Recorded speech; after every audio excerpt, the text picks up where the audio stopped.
Boa tarde, meus amigos, a paz do Senhor. Livro de Amós, capítulo 3. Eu hoje quero ler os versos 1 e 2. Amós, capítulo 3, versos 1 e 2. Dando seguimento ao nosso estudo sobre este livro, eu hoje queria pensar convosco sobre a teologia do Reino do Norte. A teologia do Reino do Norte. Amós, capítulo 3, versos 1 e 2, diz assim: Ouvi a palavra que o Senhor fala contra vós outros, filhos de Israel.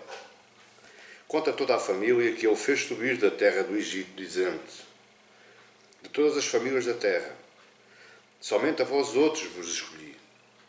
Portanto, eu vos punirei por todas as vossas iniquidades. Só até aqui. Oremos para que o Espírito Santo ilumine os nossos corações, a nossa mente, para que nós possamos entender e compreender tudo aquilo que hoje vai ser falado. Senhor Deus, mais uma vez graças te dou, Senhor, por estar de fronte à Tua palavra, a Tua verdade escrita, a herança que nos deixastes por inspiração de homens, Senhor. Senhor Espírito Santo, ilumina os nossos corações e as nossas mentes. Que nós possamos ouvir, entender e colocar em prática tudo aquilo que foste falado esta tarde. Que assim seja, Senhor, para a honra e glória do Teu nome, e para que a Tua Igreja se expanda em conhecimento e em Tua glória, Senhor. Que o abrir dos meus lábios e o meditar do meu coração sejam, ó Pai, agradáveis na Tua presença. Em o nome do Senhor Jesus. Amém. E glória a Deus. A teologia do Reino do Norte. Ao longo destas mensagens, nós temos reparado que Deus levanta homens independentemente das suas condições, das suas capacidades. Melhor, o próprio Deus avalia as capacidades do homem.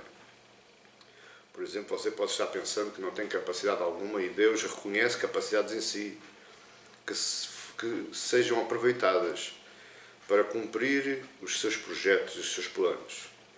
Pois bem, Deus levantou um homem que era agricultor, ele colhia figos e era pastor lá nas terras de Tecoa. E o próprio Amós, ele não se reconhece como profeta, ele não era um profeta, ele era um homem utilizado por Deus para aquela situação específica. Amós vivia no reino de Judá, no reino do sul. Ele era da tribo de Judá e foi comissionado por Deus para ir às terras do norte, às terras de Israel, proferir palavras de juízo contra as nações, as 6 nações vizinhas de Israel, mas tendo por objetivo a própria nação de Israel. Aquilo que Deus queria fazer era chamar a atenção a Israel que ele os iria punir por causa das suas iniquidades. E nós reparamos que até ao verso 5 do capítulo 2, Israel sempre aplaudiu a Amós. Não, sim, Senhor, é isso mesmo. Quando Amós proferiu profecias de juízo contra as 6 nações vizinhas, o povo de Israel aplaudiu, o povo de Israel se agradou. Quando no capítulo 4 e 5, no versículo 4 e 5 do capítulo 2, quando Amós começa proferindo profecias de juízo contra a nação de Judá, o reino do sul, aí mais a nação de Israel se alegrou. Sim, Senhor, é isso mesmo. Aqueles preconceituosos lá de baixo, que eles pensam por descenderem de Davi que são os melhores, pensam que por terem o templo em Jerusalém são os melhores. Sim, Senhor, manda fogo sobre eles. Mas agora Amós chega ao culminar do seu objetivo.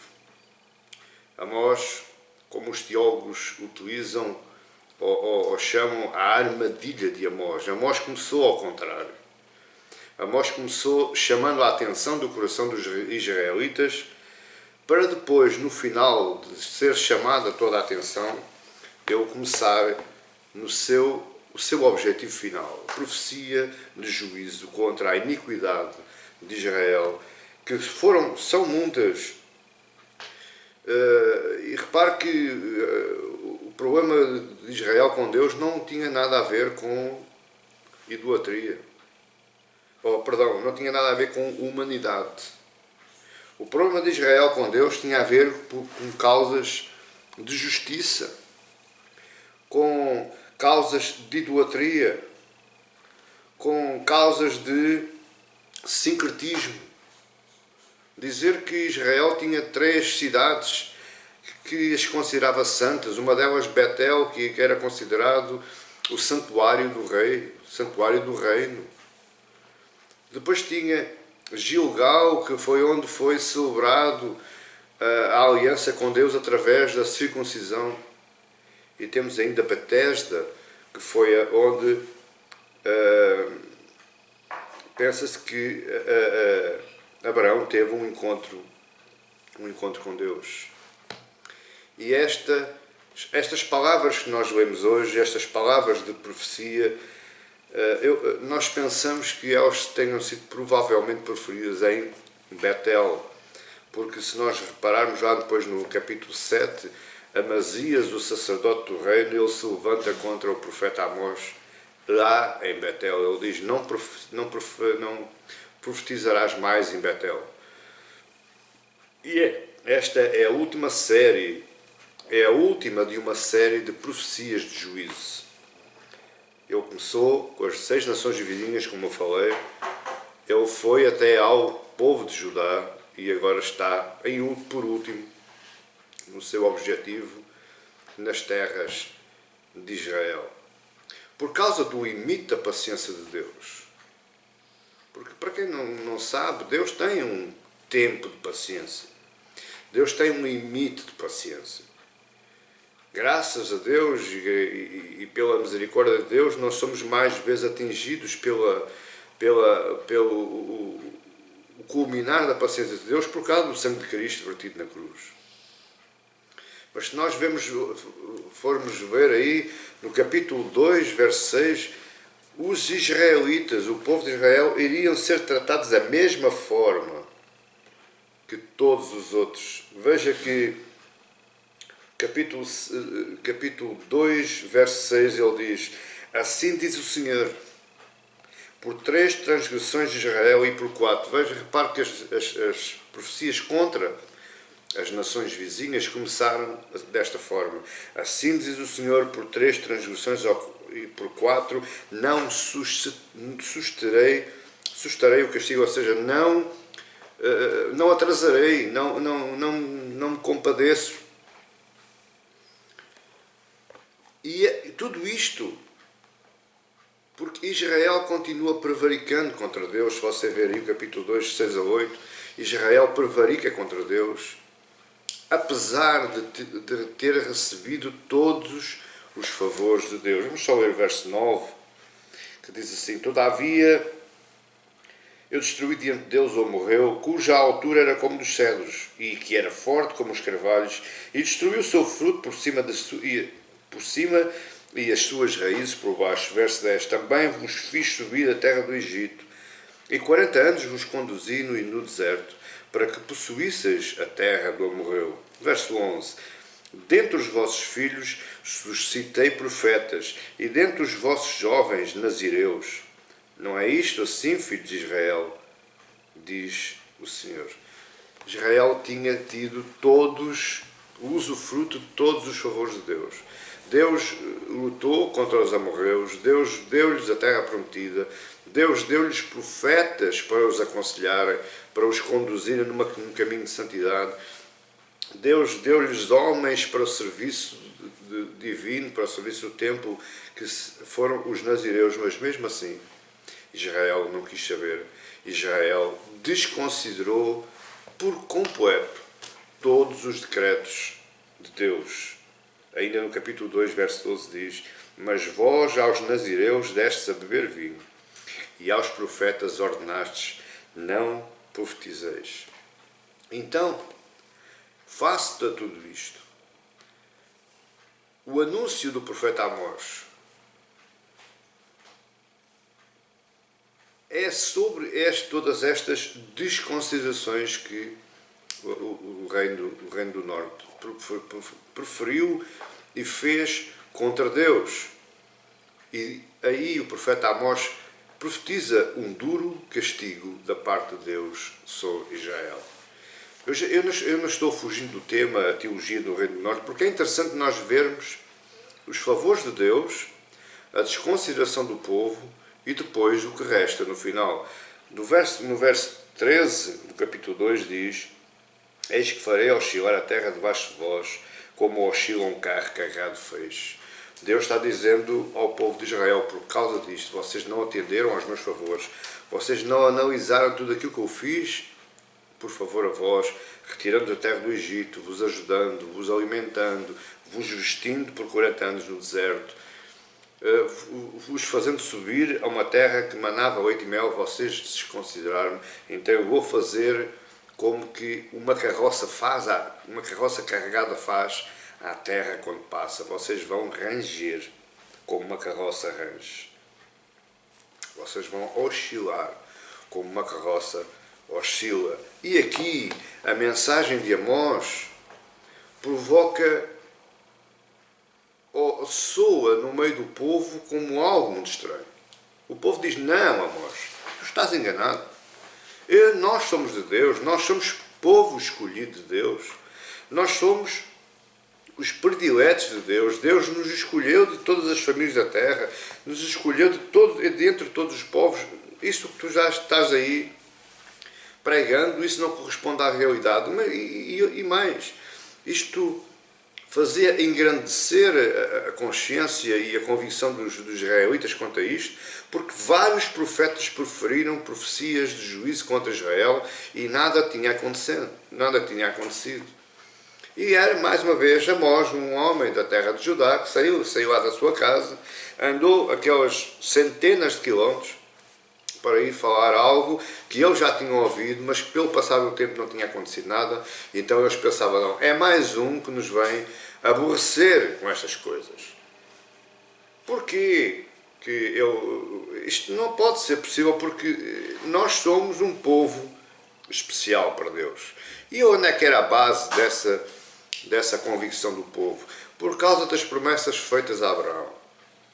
Porque Deus os tirou do meio do Egito com toda aquela panóplia de pragas que fez estremecer a terra e as terras ao redor do Egito naquele tempo. Por causa da sua institucionalização através da lei de Moisés lá nas planícies do Sinai. E eles tinham a consciência que, sendo Deus quem Ele é, Ele nunca iria quebrar uma promessa feita a Abraão e ao seu povo. Eles sabiam que Deus não era homem para que mentisse, não era homem para que se arrependesse. Eles sabiam que Deus nunca quebraria a sua própria vontade, a sua própria promessa. O que eles não sabiam é que Deus nunca quebra uma promessa. Deus tem sempre uma forma de fazer cumprir a sua vontade. Deus tem sempre uma forma de fazer cumprir o seu projeto. Vamos entender uma coisa. Israel vivia num estado de sincretismo. O que é que eu quero dizer com sincretismo? Eles adoravam a Deus e adoravam a outros deuses. Eles na sua cosmovisão, na sua concepção de pensamento, eles pensavam: bom, nós nunca deixamos de adorar a Deus, porque nós adoramos a criação de Deus e adoramos o Criador da criação. Portanto, nós estamos sempre bem. Eles nunca pararam de adorar a Deus. O problema é que eles não faziam a vontade de Deus. E o próprio Jesus diz na sua palavra que quem quiser ser meu amigo, faz aquilo que eu mando. Não só chega a adorar. Eu quero que você perceba isto. Não é somente o facto de adorar a Deus. Não chega. Eu tenho que adorar a Deus e tenho que fazer a sua vontade. Eu tenho que adorar a Deus e tenho que atender à sua vontade. Eu tenho que adorar a Deus e tenho que viver em mim, na minha vida, os seus mandamentos, os seus estatutos. Aqui é que está o problema de Israel e o nosso problema hoje. Olha o que é que faça isto. a esta esta falsa cosmovisão do povo israelita, veja o que é que os profetas lá de Betel, os profetas do Reino do Norte, disseram ao profeta Amós. Amós, capítulo 7, verso 10, diz assim: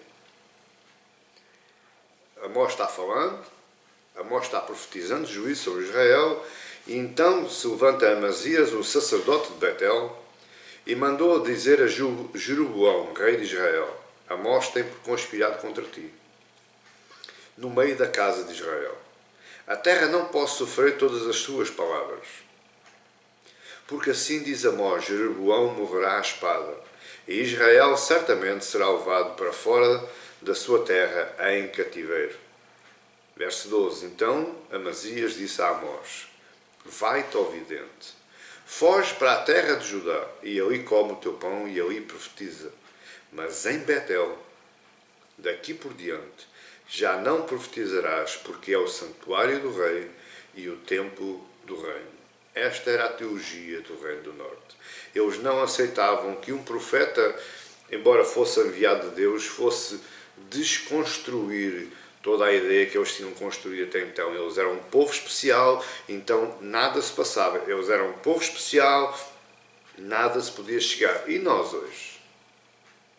E nós hoje, queridos e amados irmãos, que nos intitulamos como cristãos, hoje nada nos afeta, 1000 à nossa direita, 10.000 à nossa esquerda, nós nunca seremos atingidos, porque nós somos mais que vencedores, nós somos uns campeões na fé, e tudo o que vier cai por terra, nós não seremos abalados, e por aí afora. Você conhece essas cantilenas todas, mas o que Deus diz é que é meu amigo quem fizer aquilo que eu mando.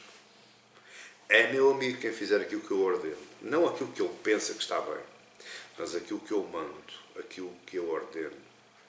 E muitas vezes pela palavra, muitas vezes por alguém que nos vem trazer uma palavra de admoestação, nos fazer se tornar a razão que nós andamos mal, nós não queremos ouvir. Porque Deus é um Deus de amor, Deus é um Deus de graça. Eu já fui absolvido, eu já fui justificado, então a mim nada se me chega. E deixe que eu lhe diga, quão enganados andam quem pensa assim. Tão enganados como andava o povo de Israel, que daí a 50, 60 anos, o reino da Assíria entrou por as terras de Israel e destruiu Israel, destruiu o povo, destruiu a cultura, destruiu o culto, destruiu tudo. E levou-os para cativeiro 70 anos. Qual foi então a resposta de Amós face a esta teologia do Reino do Norte? Porque o Reino do Norte dizia: não, nós somos povo especial, nada nos pode acontecer. Qual foi a resposta de Amós contra esta teologia? E a resposta de Amós está aí no verso 1, que diz: ouvi a palavra que o Senhor fala contra vós. Vocês pensam que são especiais, mas Deus está falando contra vós, outros, filhos de Israel. Amós se dirige àquele povo como realmente eles eram e pensavam que eram, e estavam certos. Eles eram filhos de Israel, eles eram um povo especial, um povo escolhido por Deus. Então é para eles que Amós fala: vós, filhos de Israel, ouvi a palavra do Senhor que ele fala contra vós. Não é a favor de vós, é contra vós. Amós está-se dirigindo aos filhos dos patriarcas. Amós está-se dirigindo aos filhos de Abraão, aos filhos de Isaac e aos filhos de Jacó. Amós está falando para a família que Deus fez subir do Egito. Porque no verso 2, Deus diz: de todas as famílias da terra, de todas as milhares de famílias da terra, foi a vós que eu vos escolhi. E eu vos escolhi a vós não por vosso mérito, não porque alguma coisa me apaixonasse por vocês, mas eu vos escolhi a vós com uma missão, com um critério, com um objetivo. E esse objetivo está a ser falhado e a minha paciência está-se a findar. Porque vocês estão fugindo de todos os meus mandamentos e todos os meus estatutos. Como diz aí no verso 4, quando ele se dirige contra Judá, veja qual foi a maior transgressão de Judá. Porque rejeitaram a lei do Senhor e não guardaram os seus estatutos. Antes as suas próprias mentiras os enganaram e após elas andaram os seus pais. O problema está quando nós dizemos que somos, mas não fazemos nada daquilo que Deus nos ordenou. Aí está o problema. E quando nós não guardamos os seus mandamentos, não fazemos aquilo que Ele quer, geralmente nós começamos a fazer coisas nossas. Invenções da mente humana. Coisas que muitas vezes nós pensamos que estamos a fazer bem, nós pensamos que estamos a fazer para engrandecer o reino. Mas nós estamos a fazer totalmente ao contrário daquilo que Ele ordenou, daquilo que Ele projetou. Nós estamos a fugir completamente do caminho traçado pelo próprio Deus. Uma coisa interessante que está aqui no verso 2, ele diz: de todas as famílias da terra, somente a vós outros vos escolhi. Esta palavra tem um poder extraordinário na Bíblia. Parece que passa, que não nos diz nada, mas olha, a palavra escolhi no hebraico quer dizer conhecer intimamente. Já a palavra conhecer tem um poder enorme quando é na língua original. A palavra conhecer quer dizer, é o mesmo sentido de um homem e uma mulher se casarem e dormirem à noite na sua própria cama, tudo aquilo que acontece no seu próprio leito.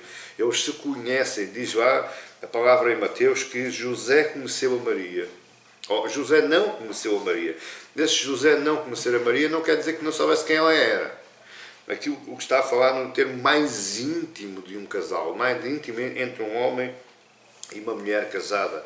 Ter um relacionamento íntimo, ter uma relação especial. Foi para isso é que Deus escolheu Israel.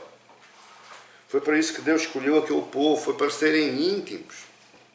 É por isso que na Bíblia chama Jesus como noivo e a igreja como a noiva. Porque Jesus e a igreja têm uma relação íntima. Por isso é que diz que Jesus nos escolheu. A palavra eleito é a mesma palavra que a palavra escolha. A palavra eleito tem um sentido, uma conotação de intimidade. Uma intimidade profunda, especial. Veja o que é que Paulo fala sobre isto. Mais ou menos a mesma expressão que Amós escolheu. Romanos 8:29 diz: porquanto aos que de antemão conheceu, aos que de antemão escolheu, aos que de antemão se relacionou intimamente, se relacionou especialmente, também os predestinou para serem conformes à imagem de seu Filho, a fim de que ele seja o primogênito entre muitos irmãos. Deus fez isto, meus queridos e minhas queridas, de uma forma e de uma maneira extremamente soberana. Ele fez isso porque Ele quis. Ele não escolheu aquele povo porque era o melhor povo da terra. Aliás, se fosse para ser assim, por esse critério, havia outros povos mais cultos, já com cultura institucionalizada. Deus não escolheu por causa do mérito das pessoas. Aliás, aquele povo era um povo extremamente murmurador, aborrecido de aturar. O próprio Moisés disse: Senhor, que povo é este? O que é que me fizeste, Senhor? Este povo murmura por tudo e por nada. Nunca está satisfeito. Então também não foi por causa disso que Deus escolheu a Israel. Ele escolhe Israel porque Ele é soberano. Entenda uma coisa esta tarde. Deus faz aquilo que Ele quer, aonde quer, quando Ele quer, em quem Ele quer e à hora que Ele quiser. Essa coisa de você levantar as mãos e dizer: Senhor, faz, mas faz nada. Deus faz se quiser. Deus faz se estiver nos planos dele. Senhor, eu movo as tuas mãos, você não move nada.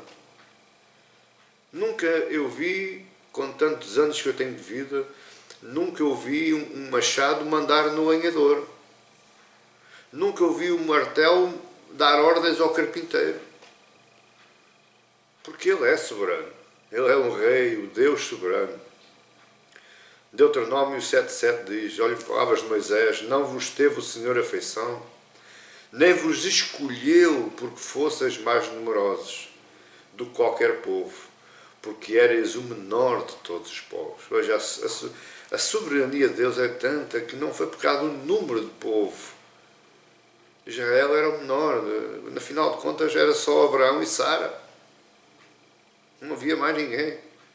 E Deus desses dois, desse casal, Ele faz um povo extraordinariamente grande, com uma cultura enorme, e de onde você e eu hoje temos o privilégio de aqui estar por causa do povo de Israel, por causa da soberania de Deus sobre o povo de Israel. A eleição, portanto, é baseada no amor soberano de Deus e não sobre qualquer critério suscetível de condição. Você pode ser pobre, Deus o escolhe. Você pode ser rico, Deus o escolhe. Você pode ser saúde, Deus o escolhe. Pode ser doente, Deus o escolhe. Você pode ser um eloquente falador, Deus o escolhe. Você pode ser um incauto, Deus o escolhe na mesma. É a soberania dele que está em causa e não as nossas condições e os nossos méritos. E nesse sentido, Amós começa falando à nação reconhecendo esses privilégios. Amós diz: eu sei que vocês são um povo especial. Eu sei que vocês são escolhidos de Deus, quando Deus vos diz filhos de Israel. Quando Amós fala filhos de Israel, ele está reconhecendo esses privilégios que o povo tinha. Mas o que se passava na cabeça do povo de Israel por conta desses privilégios? Que teologia é que Israel movimentou na sua crença por causa de Deus serem um povo especial, por causa de Deus os ter escolhido? O que é que aconteceu? O que Israel pensava é que primeiro eles tinham um tratamento diferenciado de todos os povos da terra. Deus os tratava de uma forma totalmente diferente de todos os outros povos. Repare que Deus começa profetizando contra as 6 nações, da mesma forma como profetizou contra Judá e da mesma forma como profetizou contra Israel. Portanto, Deus não diferencia pessoas.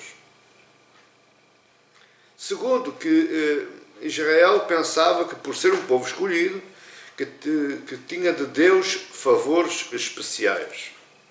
Terceiro, por causa da escolha de Deus por eles tinham direito a um fórum privilegiado. Quer dizer, nos casos de pecado, os pecados deles eram sempre menores do que os pecados dos outros. E quantas vezes, meus amados irmãos, eu vejo isso nos dias de hoje? Não, aquele pecado é maior. Aquele pecado causa mais. Enfim, coisas que nós ouvimos. Mesmo à maneira da teologia do Reino do Norte. Deixa que eu lhe diga uma coisa. Eu não sei se eu escrevi no meu sermão, se não, mas eu vou-lhe dizer agora. A teologia do Reino do Norte lá atrás, há cerca de 2700 anos, perto disso, não é diferente da teologia do reino da Terra, onde nós nos inserimos no século XXI, o ano 2021. Não é diferente. Nós continuamos ainda pensando da mesma forma que os israelitas pensavam. Porque nós somos, nós podemos e nada nos achega. Nós somos mais que vencedores, somos campeões, somos surfistas nas ondas da fé, então nada nos achega, e tudo o que vier contrário nunca é de Deus, nem nunca é para me testar, é tudo do diabo. O diabo tem sempre culpa em todas as coisas que eu faço. E em quinto lugar,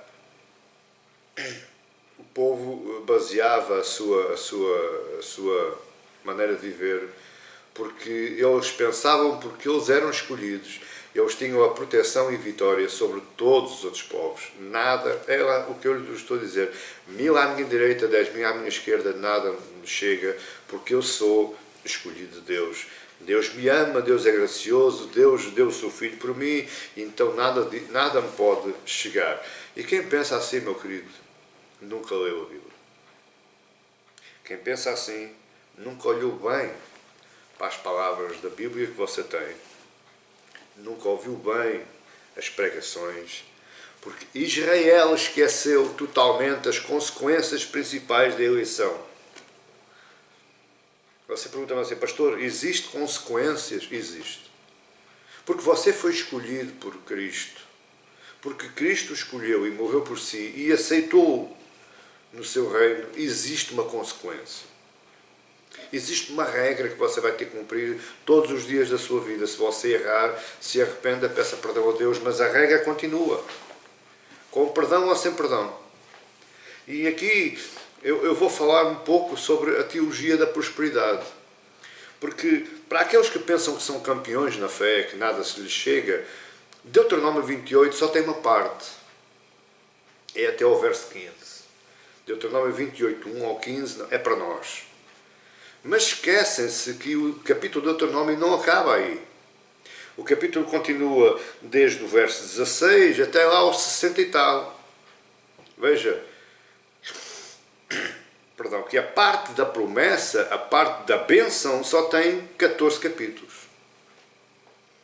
Mas a parte da obediência, a tal consequência que eu falei, tem 50 e tal capítulos. Portanto, existe mais consequência daquilo que nós imaginamos. Mas eu só vou lhe dar aqui um cheirinho, e você lá em sua casa depois, no fim de acabar a transmitir o vídeo, você leia o capítulo 28 todo. Você vai entender aquilo que eu disse.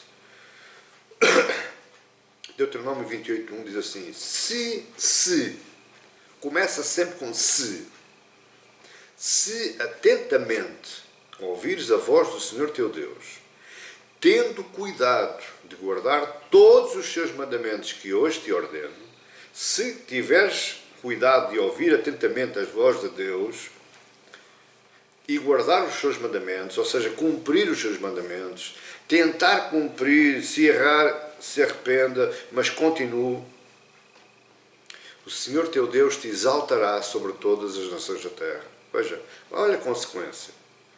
Eu só sou exaltado sobre as nações da terra se eu ouvir atentamente a voz de Deus e cumprir e guardar os seus mandamentos. Verso 2.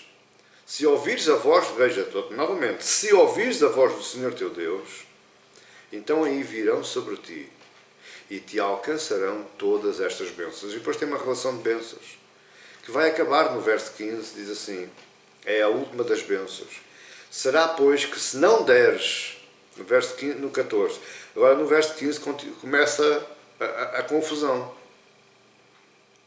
Moisés estava doido, meus queridos. Moisés voltou e estudou ao contrário. Porque eu sou escolhido de Deus, eu tenho que ter mais regalias, mais privilégios, mais favores do que obrigações. Porque, no final de contas, foi Deus que me escolheu. Mas o que Deus diz não é bem assim. Ele tem 14 versículos de bênçãos. E depois do verso 15 ao verso 68 são obrigações. Se você olhar a Constituição Portuguesa, você tem mais deveres do que direitos. Lembre-se de uma coisa que eu lhe vou dizer esta tarde. A relação direito e dever ganha a parte do dever. Nós devemos mais daquilo que temos direito. Mas no verso 15 diz, será, porém, que se não deres ouvidos à voz do Senhor teu Deus, não cuidando em cumprir todos os seus mandamentos e os seus estatutos, que hoje te ordeno, então virão todas estas maldições sobre ti e te alcançarão. E depois tem aí um rol de maldições sobre aquele que não ouve, que não cuida e que não cumpre os mandamentos e os estatutos de Deus. Pastor, mas eu estou na graça, escute. A lei, o acordo, ele só é revogado. Olha o que eu estou-lhe a dizer. O acordo só é revogado na segunda vinda de Cristo. Que uns vão ser queimados e os outros vão ser levados para a eternidade, para a felicidade eterna. Aí é que o acordo acaba. Porque até lá nós estamos debaixo do acordo que Deus fez com o homem. Seja graça, seja lei. Seja Antigo Testamento, seja Novo Testamento, nós estamos debaixo do acordo, do pacto. Chama-se o pacto abraâmico. Deus fez um acordo. Deus redigiu, Ele escreveu em 2 tábuas. Fez um contrato escrito e assinou por baixo. Portanto, ou nós cumprimos o acordo, a nossa parte do acordo. Qual é a nossa parte do acordo? É ouvir, cuidar e cumprir os mandamentos de Deus. Pelo menos tentar cumprir. Não é fazer regras e ao meu jeito, não, eu vou alterar isto tudo para que eu possa viver isto. Esqueça isso, você está a entrar no mesmo jogo que Israel entrou. Mas o verso 68 diz, de Deuteronômio 28, o Senhor te fará voltar ao Egito em navios, pelo caminho de que te disse. Nunca jamais o verás. Sereis ali oferecidos para venda como escravos e escravas aos vossos inimigos, e não haverá quem vos compre. Aqui há uma alusão ao Egito, ao Antigo Egito, de onde Deus os tirou, mas para nós hoje cristãos há uma boa alusão aqui ao inferno, literalmente. Se eu não cumpro, se eu não ouço, não cumpro e não cuido dos mandamentos de Deus, da minha vida em relação a Deus, da minha intimidade com Deus, porque Ele me escolheu, então eu vou tentar agradá-lo. Se eu não faço isso, o meu caminho vai ser inferno. Vai ser cativeiro eterno. Como povo eleito de Deus, Israel tinha de se comportar de acordo, comportar e viver de acordo com a vontade desse Deus que os havia escolhido. Israel não compreendeu, Judá não compreendeu, nós não compreendemos. Porque Ele nos escolheu. Eu gosto muito de ler Efésios. Estando vós mortos em vossas ofensas e delitos e pecados, eu vos vivifiquei. Isso para mim é agradável. Eu gosto disso. Eu gosto de ver que Deus exerceu o mesmo poder que Ele exerceu para ressuscitar ao seu Filho. Deus exerceu para me ressuscitar a mim, porque eu estava morto em meus delitos e pecados. Agrada-me isso, eu gosto disso. Mas eu esqueço-me de o agradar. Eu esqueço-me de fazer a sua vontade. Eu esqueço-me de cumprir os seus mandamentos. Eu esqueço-me de lhe perguntar o que é que Deus quer que eu faça. Esqueço-me tudo. E eu trabalho então toda esta teologia que está na minha Bíblia, eu trabalho tudo isso em meu favor, ao meu jeito. Pois bem, porque Deus os escolheu, Ele agora os castiga. Ele só o castiga porque Deus escolheu. Deus só os castiga porque também os escolheu. É o que está aí no verso 2. De todas as famílias da terra, somente a vós outros vos escolhi. Portanto, ou seja, este portanto que está aí, portanto, por causa de eu vos ter escolhido, dá-me o direito de vos castigar. Porque eu escolhi-vos para um caminho, eu escolhi-vos para um objetivo, eu escolhi-vos para uma missão e vocês resolveram fazer tudo ao contrário, fazer tudo ao vosso jeito, então por causa disso eu vos castigo. Entenda uma coisa, meu querido e minha querida, a eleição de Deus em relação a nós determina a conduta, a ética de eu viver enquanto povo de Deus. Percebeu o que eu disse? Eu vou responder novamente. Pelo facto de Deus me ter eleito, esse ato divino, esse ato soberano de Deus, ele é determinante na minha vida de que forma? Na forma de eu viver debaixo de uma conduta divina e debaixo de uma ética divina.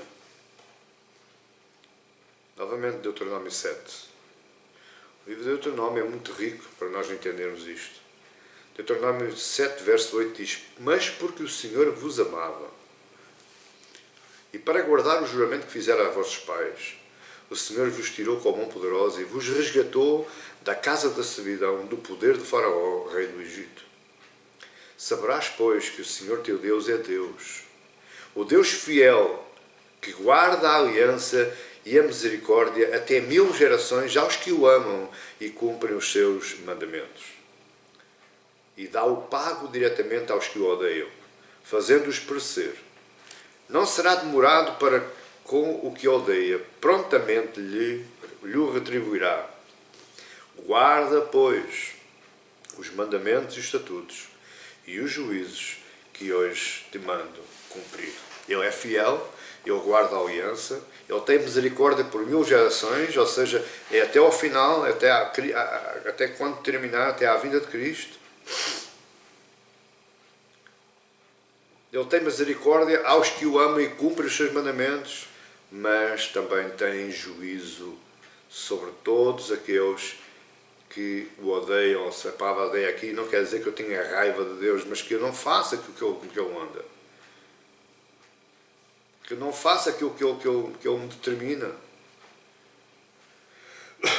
Deuteronômio 10, verso 14 diz: Eis que os céus e os céus dos céus são do Senhor.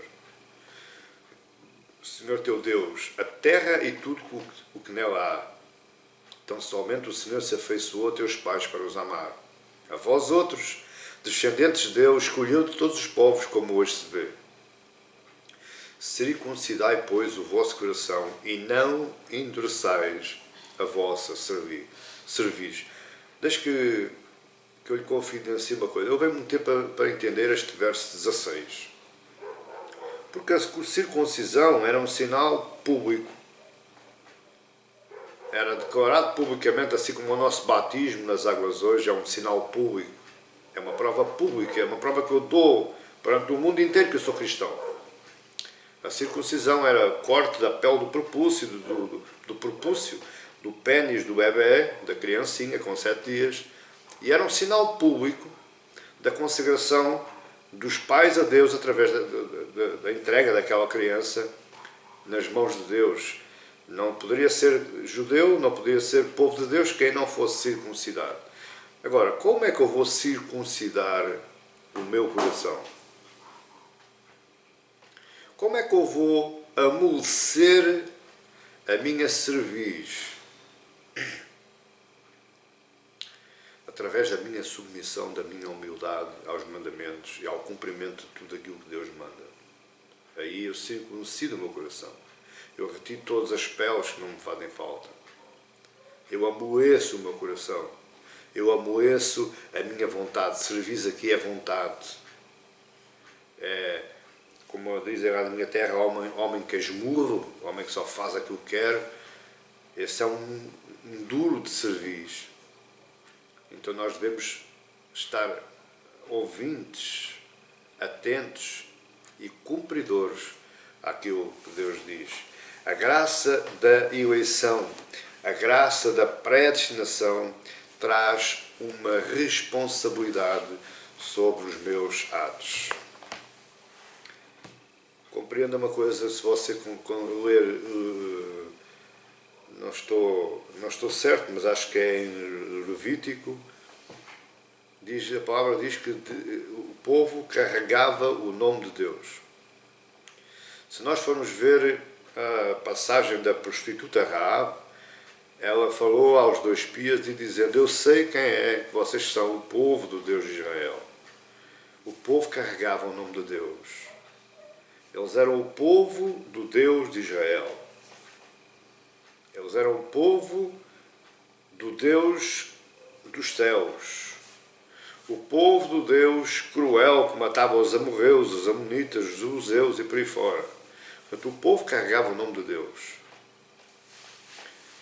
Por causa disso, o povo tinha que viver de forma, com uma conduta e uma ética desse Estado.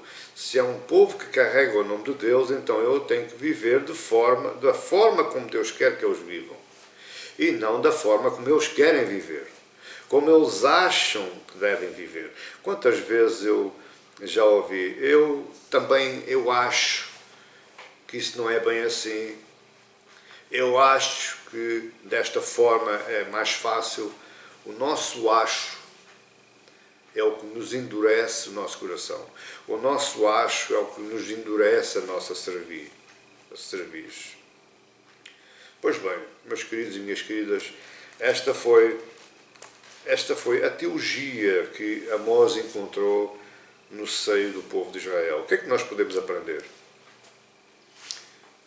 Em primeiro lugar, a eleição de Israel não foi, ao contrário do que muita gente pensa, a eleição de Israel não foi para que cada membro do povo de Israel fosse salvo e recebesse a vida eterna. Nem todo judeu é salvo, nem todo judeu tem direito à vida eterna só porque é judeu.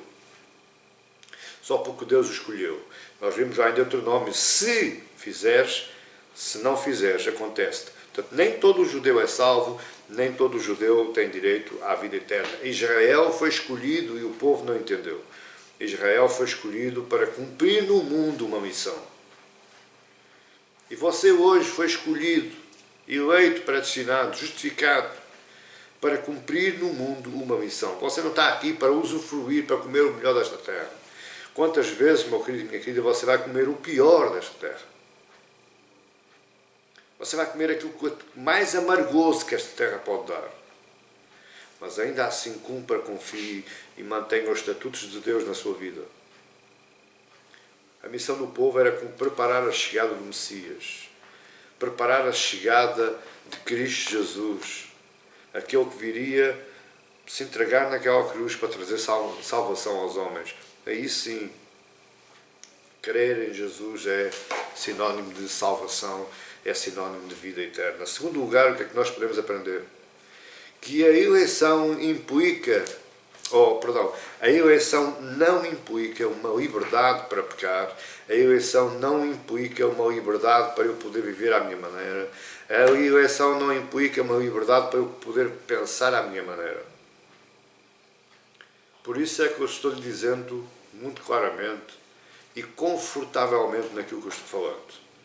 A teologia do Norte, lá há 2700 e poucos anos atrás, ela continua a influenciar hoje membros das nossas igrejas. Eu sou cristão, nada me afeta. Eu sou cristão, já está tudo resolvido. Foi tudo apagado. Agora é só seguir para a frente, curtir a vida, ser feliz. Se Deus me ama, então tudo está bem. Se Deus me ama, tudo vai dar certo. Eu não tenho responsabilidade nenhuma. Deixa que eu lhe diga outra coisa esta tarde. A soberania de Deus anda assim com a nossa responsabilidade. Porque Ele é soberano, eu sou responsável para cumprir aquilo que Ele manda.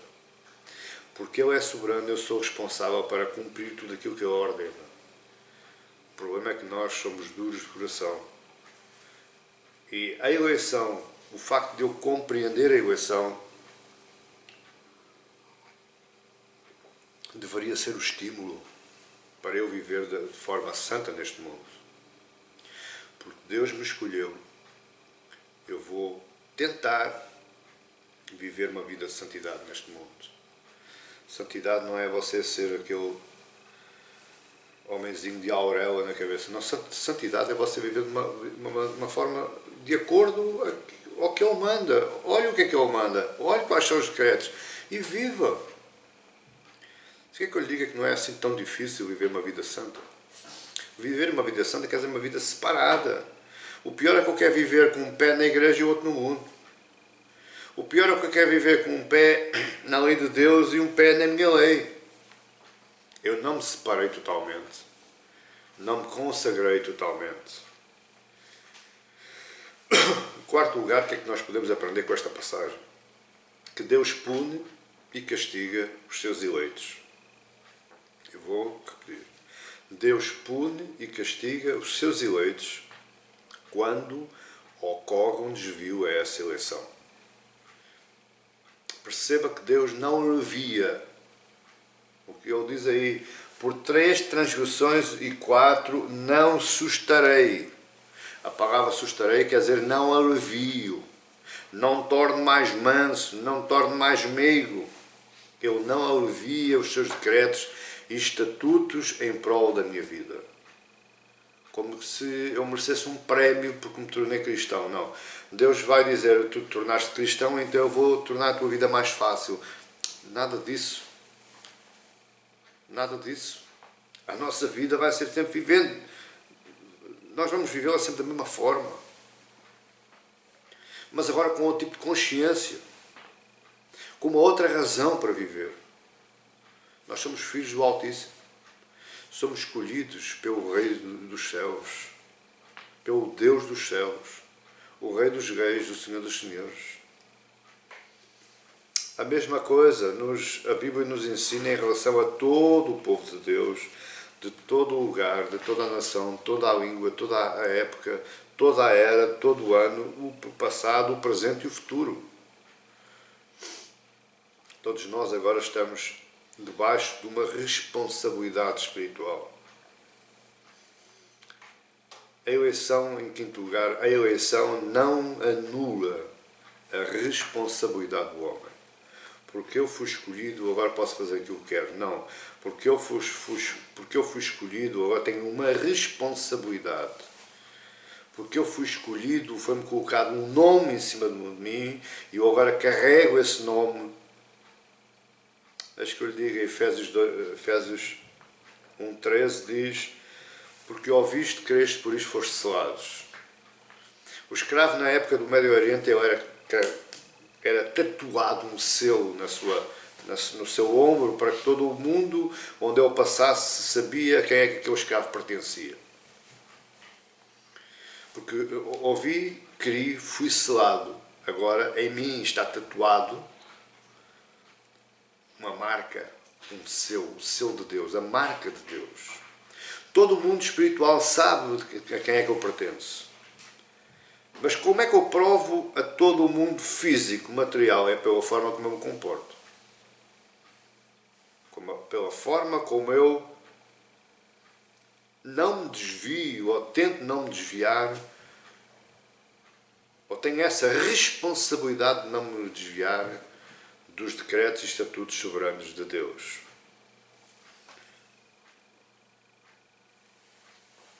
O que é que a Bíblia nos ensina mais sobre isto? Que Deus ama e guarda o seu povo eleito, isso sem dúvida nenhuma. O povo que Ele escolheu, Ele tem uma atenção especial.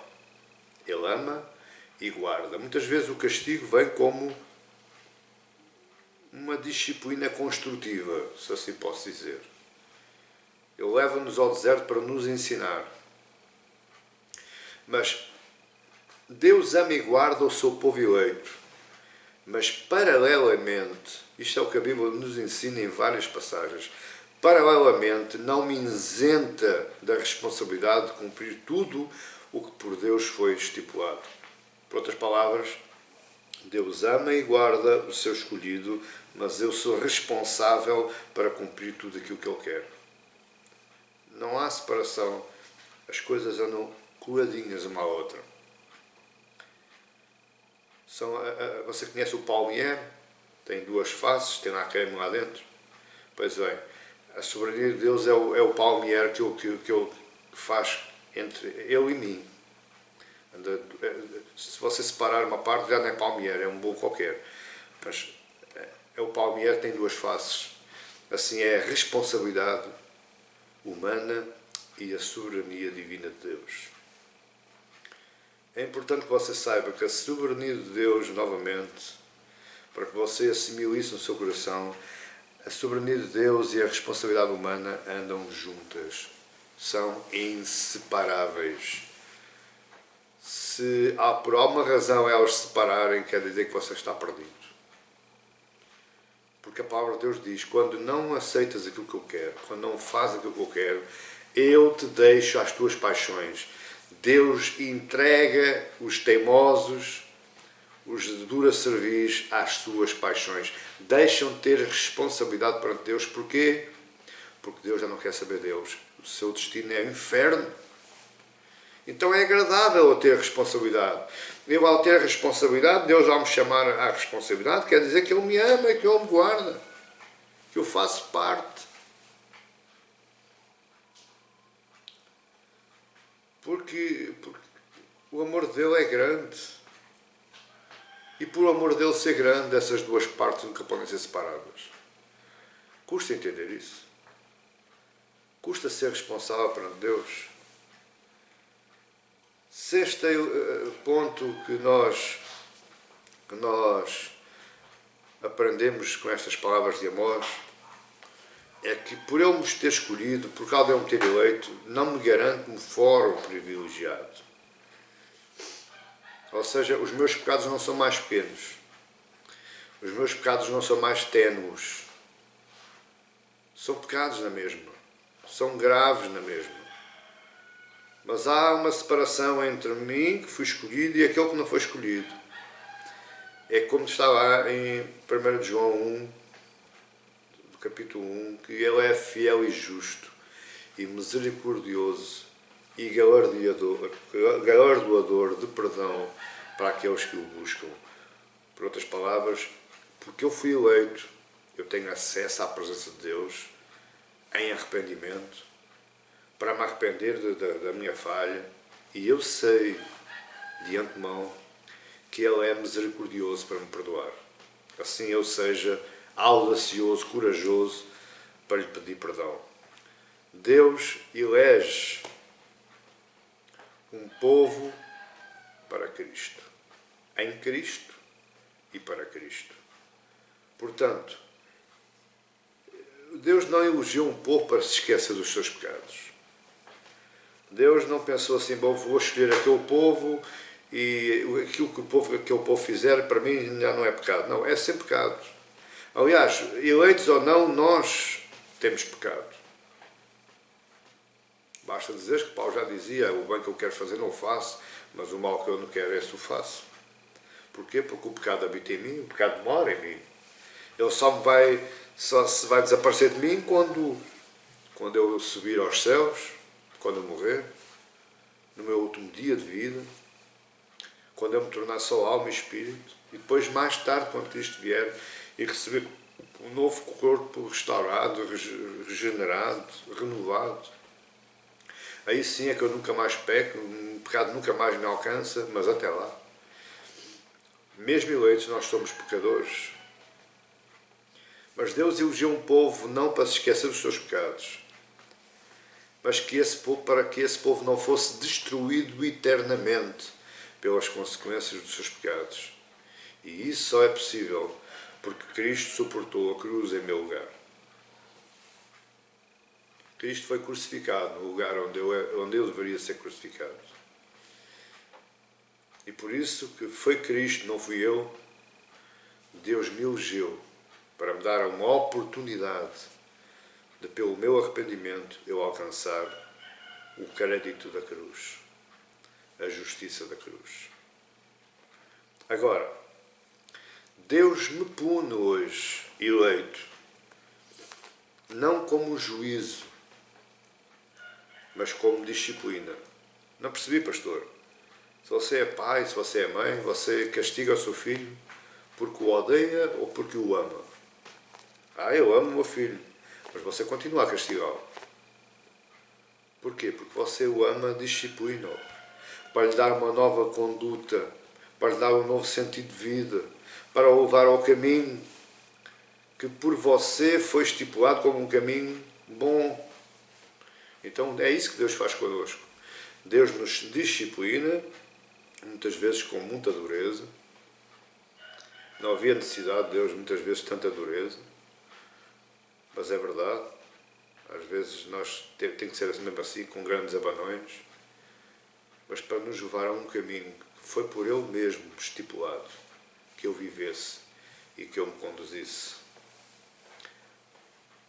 para me fazer retornar ao propósito inicial da eleição. Para que você perceba, Deus criou-nos com um propósito. Foi de o adorarmos. E esse propósito vai prevalecer porque Deus não muda, porque Deus não se arrepende, porque Deus não altera nada daquilo que Ele fez. Então Ele estipulou um plano através do juízo disciplinador, através da eleição de um povo, disciplinando esse povo, até que um dia, quando o autor e consumador desse plano Ele retornar, Ele terá o povo que Ele próprio escolheu para o adorar. Dê graças a Deus que você está incluído nesse povo.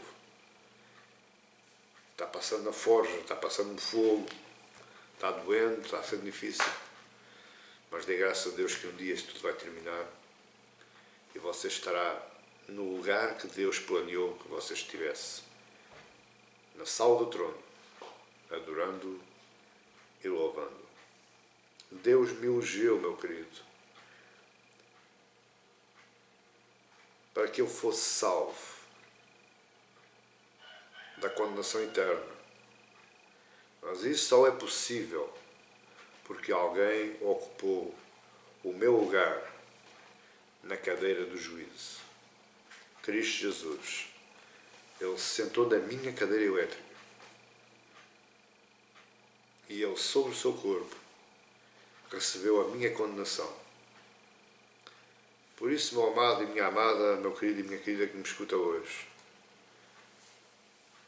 porque é que nós havemos de endurecer o nosso coração e não nos devemos render a Ele, deixar-nos das nossas próprias teologias, dos nossos achismos e nos rendermos nas mãos dele, aos pés dele e dizermos: sim, Senhor, eu sou digno de juízo, mas porque tu és um Pai bondoso, disciplinas os teus filhos em amor. Pelo menos, meu Pai, como diz lá Abacuque, na tua ira, lembra também da misericórdia. Esta foi a palavra que Deus trouxe ao meu coração no estudo deste livro. Continuaremos numa próxima oportunidade com mais um sermão baseado na continuação do estudo deste livro do profeta Amós.